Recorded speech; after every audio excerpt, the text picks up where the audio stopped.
আসসালামু আলাইকুম, আশা করি সবাই ভালো আছেন। তো দেশে আসার পর প্রথম মাছের বাজারে গেলাম।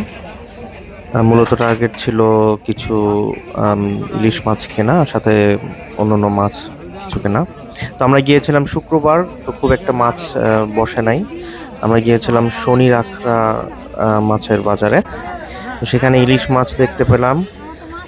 বিভিন্ন মানে চাঁদপুর ইলিশও ছিল, মাওয়ার ইলিশও ছিল। তো আমার গ্রামের বাড়ি মাওয়া, আর আমার শ্বশুর বাড়ি হলো চাঁদপুর।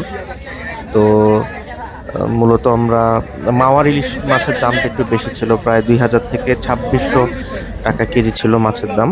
এছাড়াও আরো মাছ দেখলাম, ট্যাংরা মাছ দেখলাম, জীবন্ত ট্যাংরা মাছ দেখলাম লাফাচ্ছে। তো এই দৃশ্যগুলো তো আমরা ওইখানে দেখতে পাই না। তো দেখে ভালো লাগছিল। ট্যাংরা মাছ ছিল, চিংড়ি মাছ ছিল, ফলি মাছ ছিল, তারপর অন্যান্য মাছ ছিল। তো কিছু মাছের কেনাকাটা করলাম, এরপরে সে মাছগুলা কাটালাম। প্রচন্ড মশা ছিল, পিছনে যে জলাশয়টা দেখছেন দাঁড়ানোর মতো অবস্থা ছিল না।